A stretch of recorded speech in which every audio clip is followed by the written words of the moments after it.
welcome to my channel, and I'm back with you once again with another video of Microsoft Flight Simulator.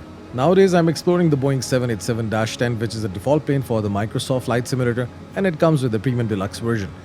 I've been doing lots of videos for this plane, but recently I've started uploading a series of videos for this plane. For the tutorial, I'm trying to break all the information into different videos, because if somebody is specifically looking for information, they can just find it on the YouTube. The first video is related to the startup procedures, how to start the plane from the cold and dark state, and the second video was related to takeoff and flying the plane on autopilot, and this video will focus on descent management and ILS approach and landing. I'm doing this short flight from Riyadh to Abu Dhabi, as it was the first ever flight I did with the Etihad Airways Boeing 787, and it was a nice experience because I just got a free upgrade to the business class. So my first ever experience with the Boeing 787 was in the business class. So it was a good experience.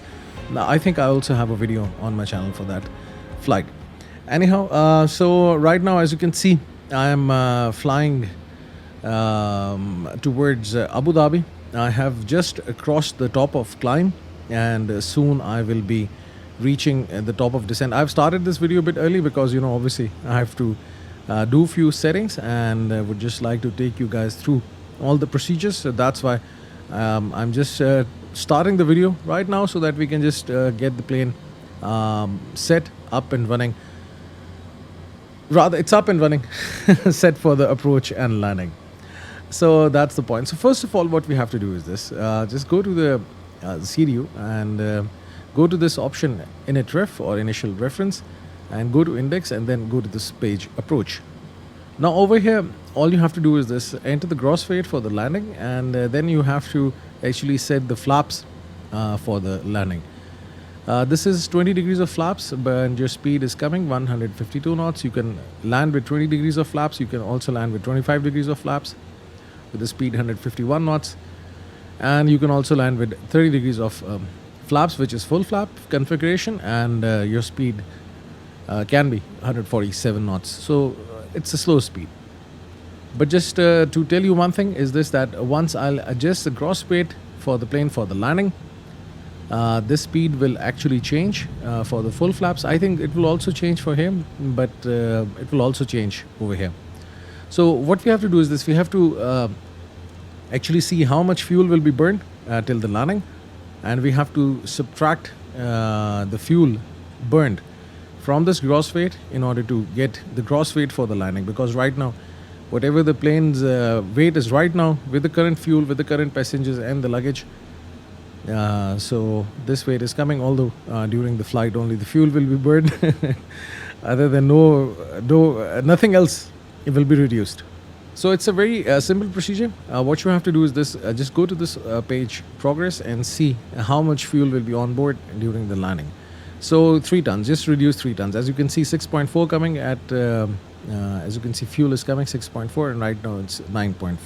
So all you have to do is this: reduce 3 tons, which is 3,000 kgs from the weight. So it's 181.3. All you have to do is less 3 tons, and you get 178.3, which is the landing weight for this plane, and you can land with it 178.3.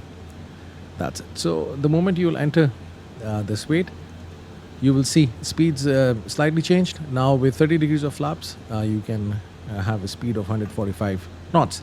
So as I'm going to perform a full flap landing, that's why I will select this, and I will click this button, which is adjacent to flap/speed, and this will be set.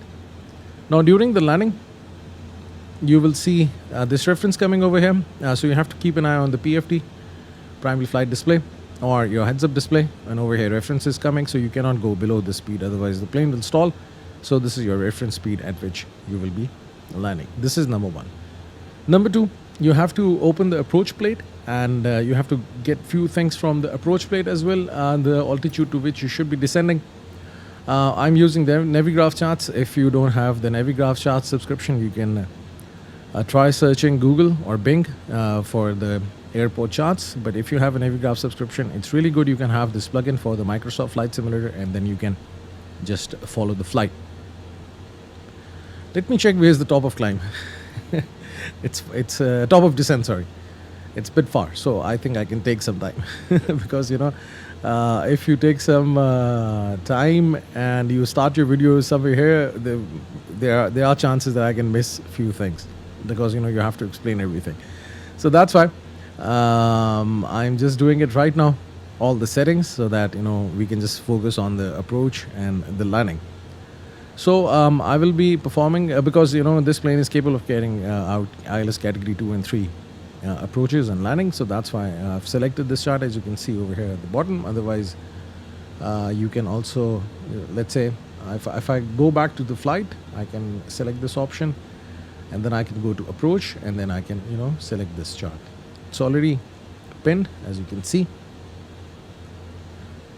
Now this is the approach plate. As a beginner, if you're watching this video, a few things will be a bit overwhelming over here in this chart, but I'll just try to keep it simple for you. Now, just a few basic things for you. This is the heading of the runway, 306 degrees. So this is the heading which we will be flying during the finals. So let's set this heading over here at 306. Now, initially when I started flight simulation and I was watching different videos and seeing different tutorials, let me just also turn on the traffic over here. Okay.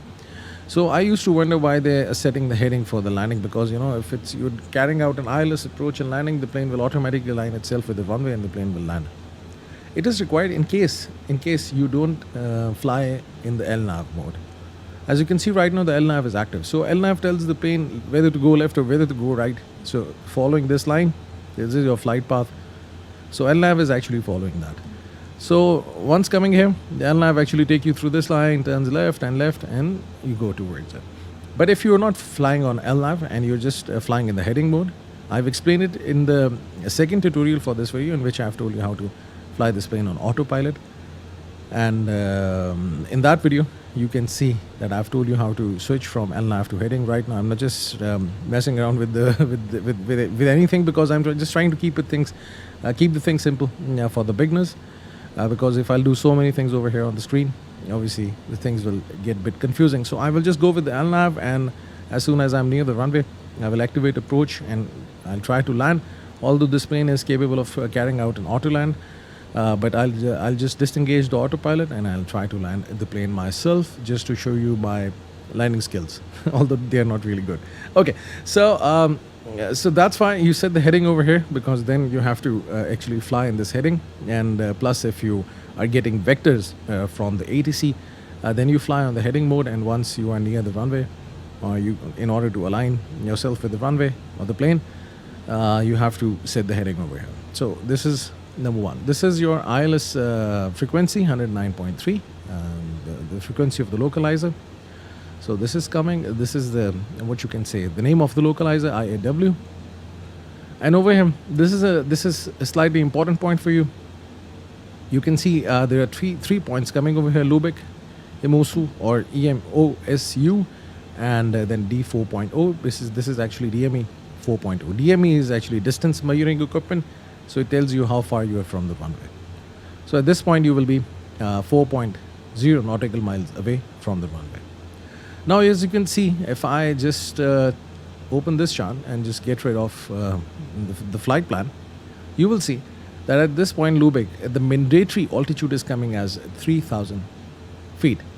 So at this point, you should be at 3,000 feet in order to intercept the glide slope. I don't know, small words even become a tongue twister. Okay, so you have to be at 3,000 feet in order to intercept the glide slope, and over here, and then you will just pitch down by 3 degrees, and then you will keep on flying towards the runway till the time you touch the runway at the right touch point. And in this point, 1,373, but you really don't have to worry about this altitude, because it will be set by this button approach. So as soon as I'll press this button approach, once I'm near the runway, you will see the plane will automatically start to descend towards the runway. So my initial descent altitude will be 3,000 feet, and then the rest of the things will be carried out by the autopilot itself. So what I'm going to do is this right now. I'm going to set the altitude to 3,000 and just only move this knob. Don't press any button or don't do anything. And that's it. If you press it right now, the plane will even start to descend. If you see this icon as a hand and then you press it, the plane will descend.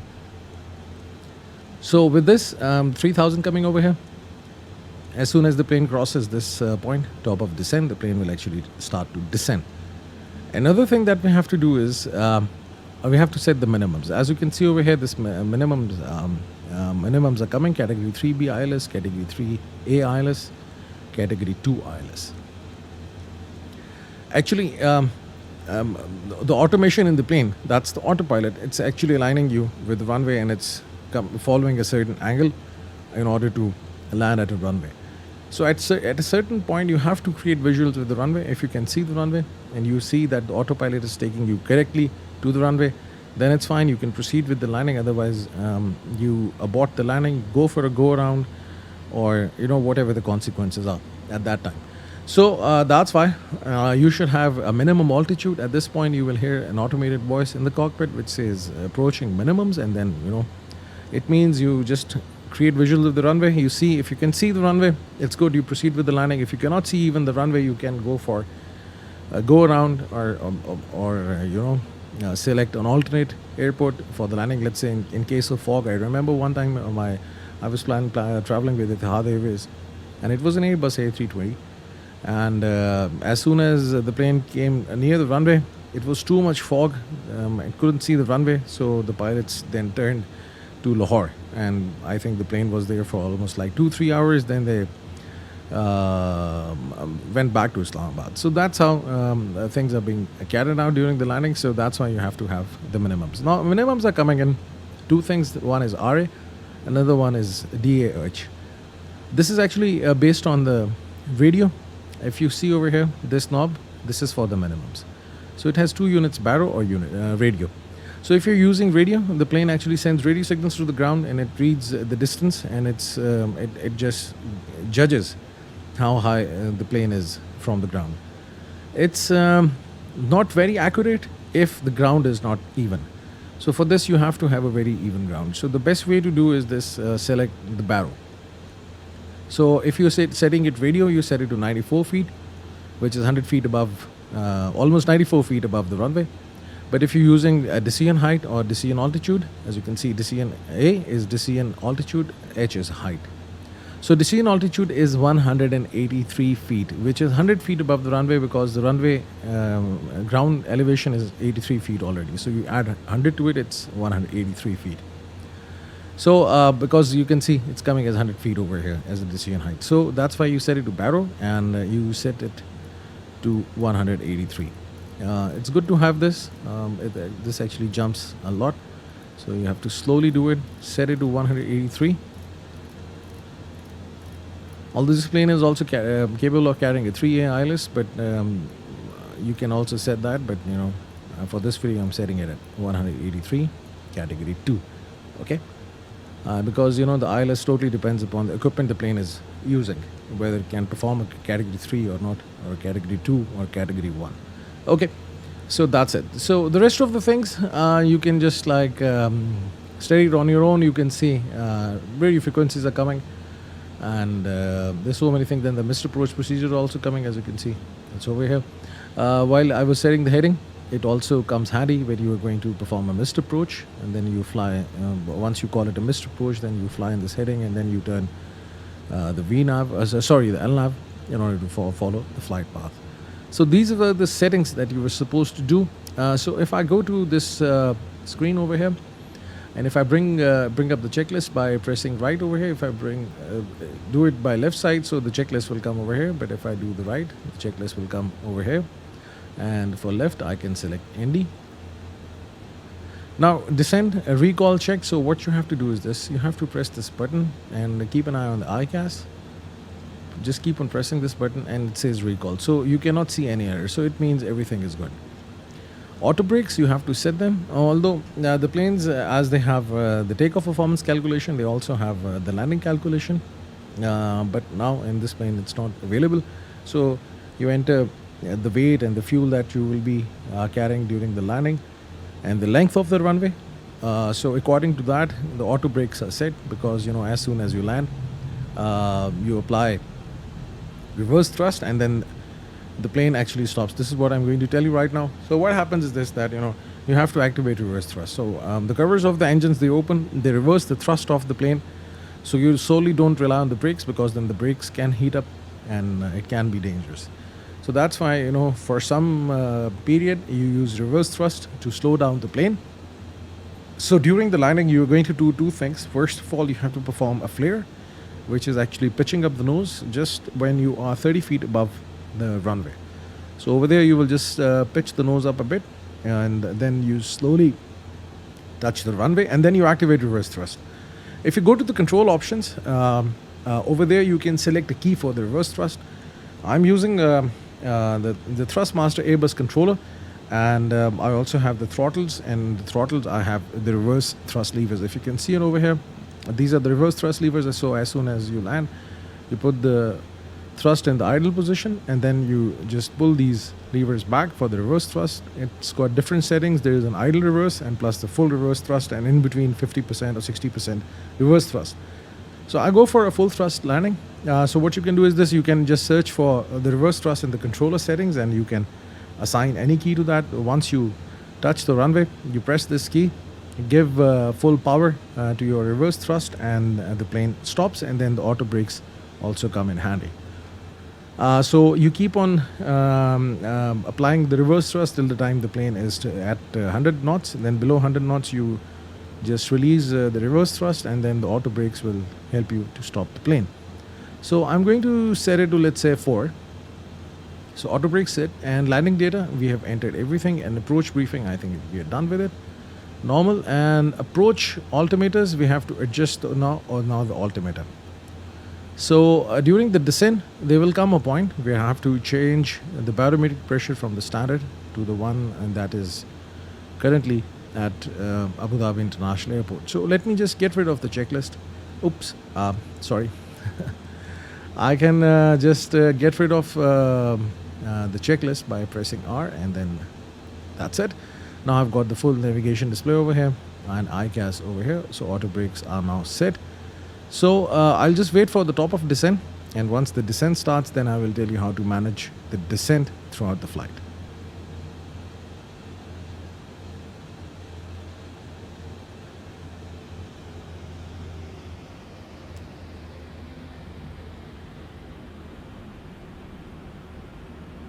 Now you can see as the plane has crossed the top of descent, so now the descent has started. There are a few things that you have to look at. If you look at the primary flight display, you're getting your vertical deviation from your descent path or descent profile. And as you can see, we are higher than the descent profile because this triangle, this pointer, is below. If this is above, you're going below the descent profile. But if it's over here, so you are lower, higher than the descent profile. Okay. And this is also coming over here. So actually the plane will automatically set its vertical speed in order to follow the descent profile. Now you can see that maybe in some time this triangle will come in the middle. Okay. Now there are a few more things that you have to look at. If you go to this option legs, you are seeing the speeds at different flight levels. This is what you have to follow. Now what I've observed is this, that during the descent, there comes a point when you have to extend the flaps. If you keep on controlling the speed through VNAV, you will see that as soon as you start extending the flaps, the speed will drop more and the plane will go at a slower speed. So I will try to control the speed myself. And if you have the Navigraph subscription, you can just get this chart, which is the SID chart. And you can see speeds and altitude at different points. Fly at Ukeli, the ceiling is 15,000, flight level 150. So it means you cannot be above than 15,000 feet. And if I go here in the steps, can I see it over here? Ukeli, you can see 15,000 below, and the speed 250 knots. And then at different points, you should be above 12,000 feet, 11,000 feet above. And if I go to next page, we can see it over here. Now at this point, ORMED, your speed should be 230 knots and should not be above 9,000 and below 7,000, or it should be below 9,000 or above 7,000. So I'll just keep this thing over here, this chart, or maybe you can just get this option legs. So in case, I'm just assuming you don't have these shots, so I'll just close it, and I'll just try to make this reference for the speeds and everything. So at this point, UME VU speed is 250. Okay. Now the descent speed, or the vertical speed, is less because the plane has restricted itself to 250 knots. So that's why it's coming in like this, 11 nautical miles away. So let's see if the plane starts following the descent profile. Otherwise, we have to use vertical speed in order to reduce, or in order to follow the descent profile. So now the altitude is set to 3000, which is the target altitude, and I will just wait. Everything is looking good so far. You can see Abu Dhabi is coming, and below 10,000 feet, you'll hear a chime because I've set the passenger signs to auto. If you set it auto, or you can turn it on right now as well, but I keep it at auto. Below 10,000 feet you will hear a chime, and then you have to turn on the lights, because below 10,000 feet you turn on the lights, the landing lights, the runway turn off lights, and the taxi lights, and plus the logo in the wing. You will turn on these lights. Even in the daylight you have to do it, because the bright lights from the distance, they are visible, and if there are any other planes in the vicinity, they can see your plane clearly. At this point, if you really want the plane to follow this descent profile, you can also arm the speed brakes. Let's see what happens. So as now I've activated the speed brakes, you can see the plane can now descend at a higher speed, and it is now trying to actually follow this descent profile. Okay, so you can also use this option. So this is how you can also set it. Now you can see as the speed is the priority, so the plane is actually adjusting the vertical speed in such a way that it eventually starts following the profile for the descent, and plus the speed also remains this. I should have done it earlier, but anyhow. Now you can see that this pointer is coming in the middle, so I can retract the speed brakes. So this is one thing which I wanted to show you, that if the plane doesn't follow this descent profile and you're coming at a higher altitude, this is how you can follow it. Now you can see that the standard is coming over here on the PFD, so you have to change the barometric pressure or adjust the altimeter in order to get the right altimeter readings. You can get this from the operational flight plan that you have. So if you scroll down and go to the weather page, over here you will see the destinations, QNH 1016. So let's enter it over here. Now just adjust it and press this button. It will go to the standard and 1016. Now the plane will actually adjust its altitude, and now at Ukili my speed should not be more than 250, so I can press this and reduce the speed to 250 knots. The plane will actually be below 15,000 feet at this point. Okay.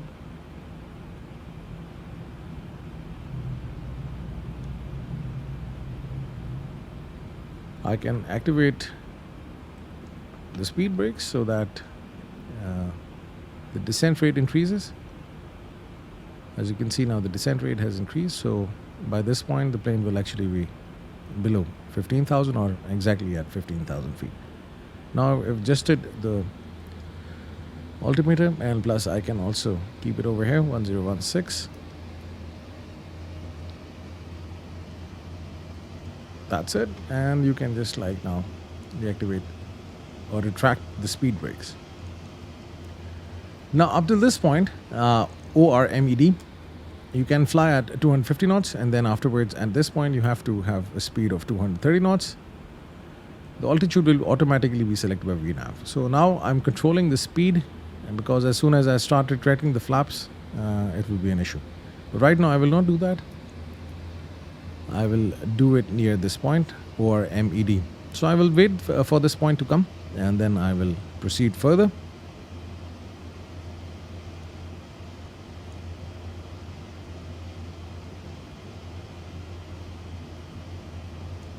Now you can see the plane is flying at 15,000 feet, because over here the plane should be more than 11,000 and above. at this point. Now it has started to descend again in order to be at 11,000 feet at this point, AA530. Obviously, if the plane is at 12,000 or 13,000 feet at this point, it will be difficult to actually then intercept the glide slope. In order to do that, then the vertical speed has to be increased a lot. So that's why the plane actually tries to be on that what you can say the edge of the altitude, because I remember when I was initially doing these videos for the YouTube, people used to come, you can be above 11,000. Yes, you can be above 11,000 feet, but at 11,000 feet it's good. So that's why even in the autopilot with the VNav active, the plane actually tries to follow that. Now you can see we are in the good zone. The plane is descending. I'm controlling the speed. Everything is good. As you can see up over here, it means above this speed you can fly without the flaps. But if you go below the speed, then you have to extend the flaps. So right now we don't need flaps, but when I go to 230 knots, then I will start extending the flaps. AA530. And if you feel that the plane is not going to be at the given altitude, then you can always apply the speed brakes, and the plane will actually adjust the vertical speed in order to follow the descent profile.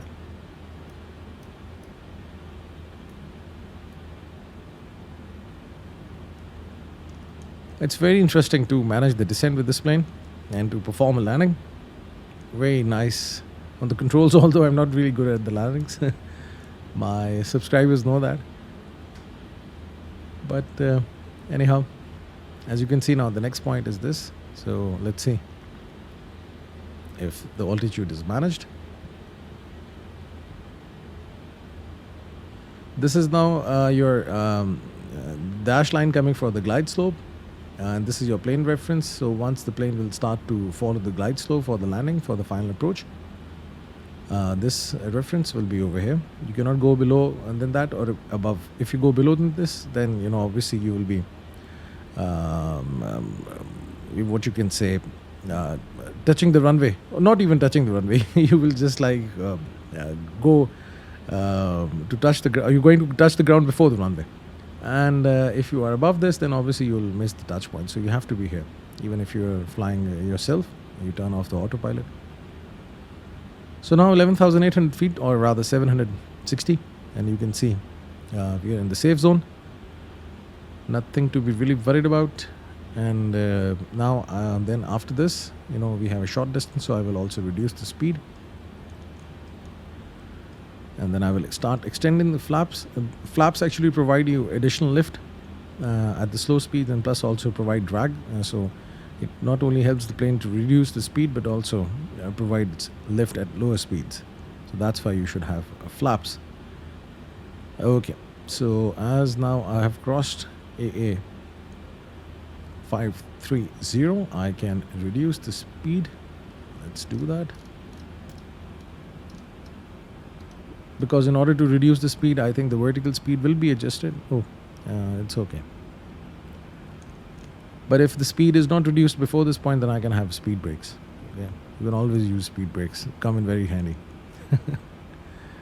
Okay.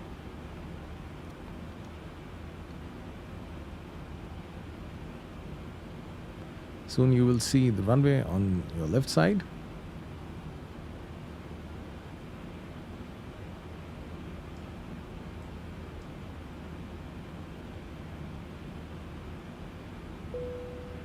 Now we have crossed the 10,000 mark, so you can hear this chime. This was for the seat belts. You can now turn on the lights.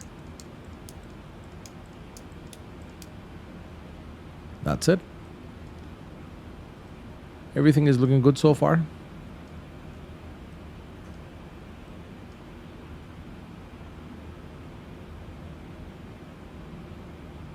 Now we're at this point, 9,000 below, 7,000 above. Let's see. And then I can now extend the flaps. The checklist error came, so just let's bring up the checklist, and altimeter, we have adjusted it. Yes, normal. Okay, now and then for the landing, speed brakes, they're armed. Sorry, to arm the speed brake. So let's keep them over here, not be using it. Gears down and flaps, I'm extending them.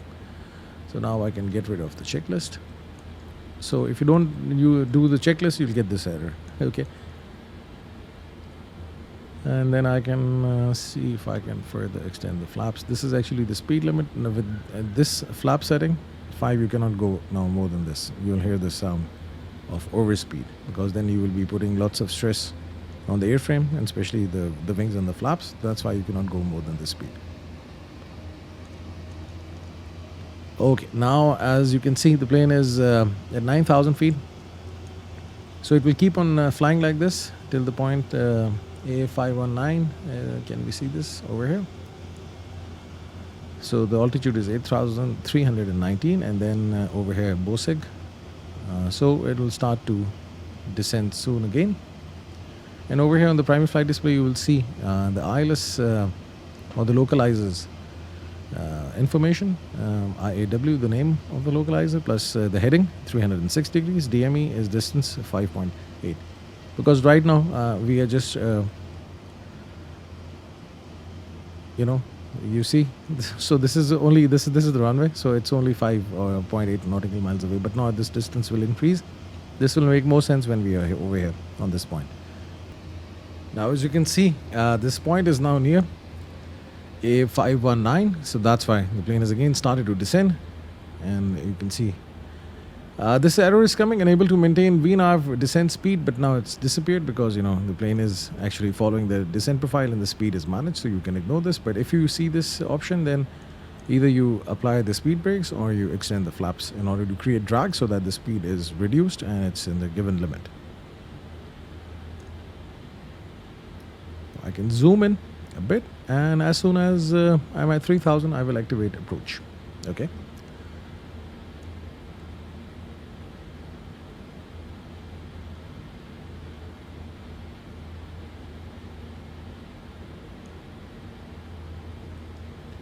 Are there any other speeds coming now? At this point, 210, so I can reduce the speed to 210.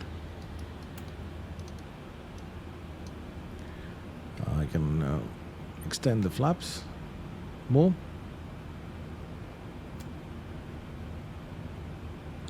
So now the flaps are now 10 degrees. So up till this point, Imosu speed is 150. Before this point, Lubeck 210 and then 150. So that's good. I can manage the speed now. At any time, I can just press this button and let the autopilot set the speed. So even I can do that. But I've told you before that I think the speed will drastically reduce. It will just go up to 150. So the last stretch, the plane will fly at 150. So it goes very slow. So that's why I try to remain within the speed limits as per the flight plan. But I manage it myself. Now you can see the distance is coming. Now it makes more sense. 21.5 nautical miles away, the runway.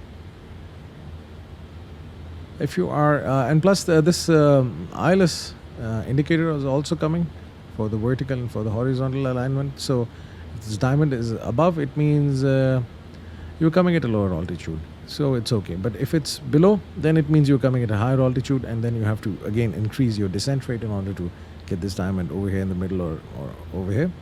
So right now it's good. Slowly when we'll be near the runway, you will see this diamond moving down, and as soon as it's here, because of this approach button that we will press to activate approach phase, so that's why the plane will then automatically start to follow the glide slope, which is 3 degrees towards the runway.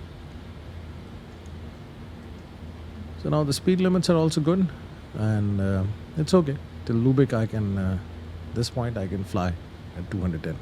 And afterwards I can reduce the speed and then start extending the flaps. Just 6 nautical miles before the runway, I will lower the gears and extend full flaps, because without the gears you can go up to 20 degrees, but below this or more than this, at 25 degrees and 30 degrees full flaps, you have to have your gears down, otherwise you will hear an error, landing gear. So that's why I will lower the landing gears, and then once the landing gears are fully engaged, then I will extend the full flaps. Now, at the plane is at 3,000 feet. What I can do is this: I can press this button, approach, and now you can see LNAV is now deactivated. VNAV is active because I'm controlling the speed, and now you can see that the plane will actually level off at 3,000, and then afterwards, when this diamond, the vertical one, is in the middle, the plane will actually start to follow the glide slope.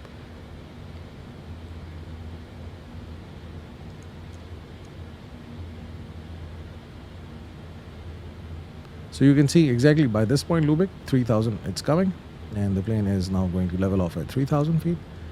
All the lights and everything is on. I can bring up the checklist to see landing gear down. They will automatically check, so no need to worry about this, because obviously we have to have landing gears in order to land.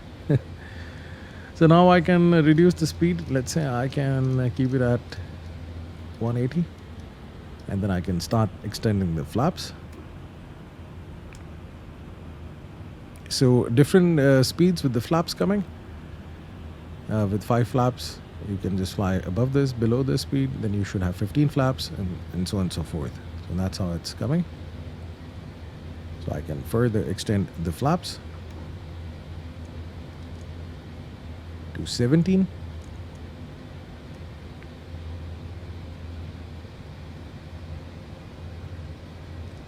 Now at this point it's coming EMO, SU, EMOSU, 150 knots. So I can do that. 10.4.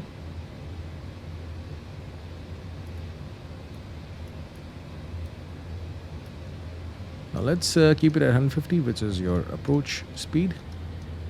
And as you can see, this diamond is now coming in the middle. Now the plane has started to follow the glide slope. It will not go below this line. 150. And with this, I can go up to flaps 20 at 6 DME. As you just keep an eye on over here. And at 6 DME, I can lower the gears and get the full flaps. That's it. So it was easy, not that difficult.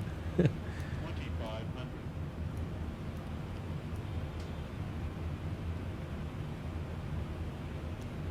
As both the autopilots on both the sides is active, this plane will actually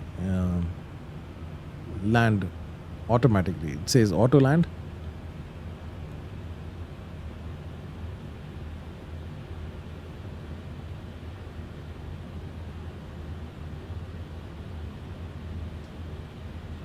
.8. Just wait for some time. And over here on the ICAS, which is the engine indicating fuel rating system, you will see speed brakes are on, auto brake set to 4. And now 6 DME. Lower the gears. When the gears are fully down, you can extend the flaps.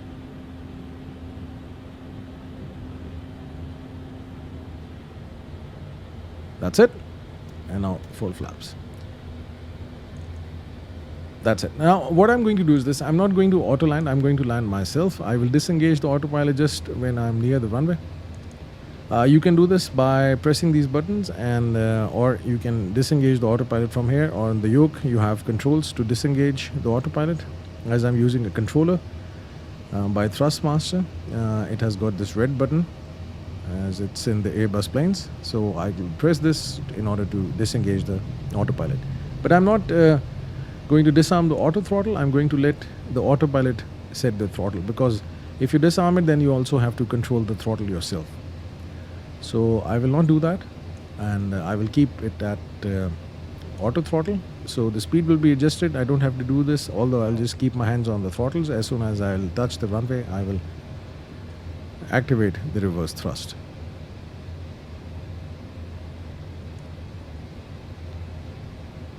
And you plus also have to, if you have got your controllers, you have to just like as I told you before, you have to perform flare. So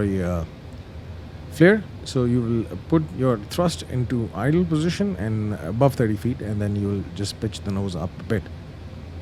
As you can see, land 3 is coming. It means the plane is going to auto land. So it's following the path. As you can see, the diamond's in the middle.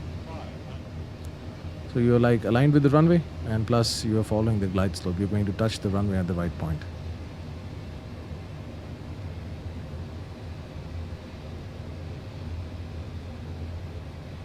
Happy lights, 2 red, 2 white, it means you are following the glide slope. If 2 red, you coming below. If all are white, then it means you are coming high. As you can see, they are turning all white. So I'm slightly high. So right now what I can do is this. I can disengage the autopilot. And I will, now this is minimums. 40, 30, So at 30, idle thrust, pitch up, pitch up, pitch up, and that's it. Now activate the reverse thrust. You will see on the ICAS reverse coming at 100. I can now deactivate the reverse thrust. Now the auto brakes will come into action. As you can see, the plane is now stopping. And as soon as I'll press the brakes on my controller, the auto brakes will also disarm. Now, yeah, I'll just stop here for a moment. I just want to tell you a few things. As soon as you land, what you have to do is this: you have to disarm because the speed brakes were engaged for to stop the plane. Get this retracted and then get all the flaps up, all the way up. With this, start turning towards the terminal. Just apply some brakes, reduce the speed, give some throttle. Let's say I'll keep it at right now TPR. I'll keep it at like 6. With this, as soon as you're off the runway, you have to turn off the strobe, and you can turn on the APU, because as soon as you park at the gates, you need power till the time you have external power. So let the APU do its job. And now we don't need the strobe, so I can turn it off. Let's deactivate the auto throttle as well. And that's it. It's going left and right. It takes you away from the center line.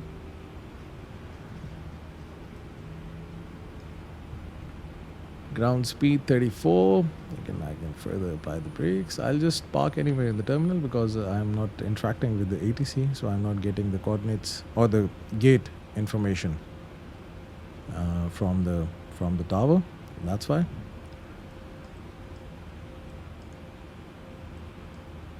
You can also turn off these lights. You don't need them.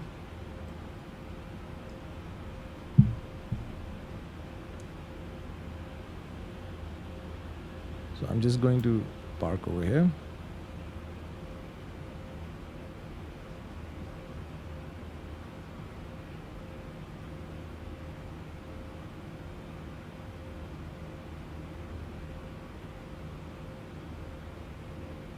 That's it. Apply the brakes, turn off the lights.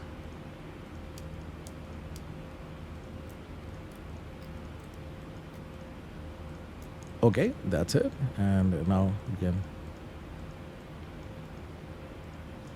I'll just do it from a controller. Cannot click it. The engines are off. You can see the APU is running and it's available.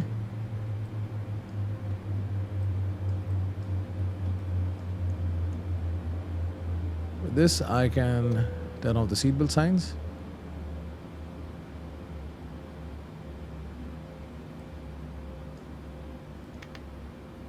Get rid of the caution.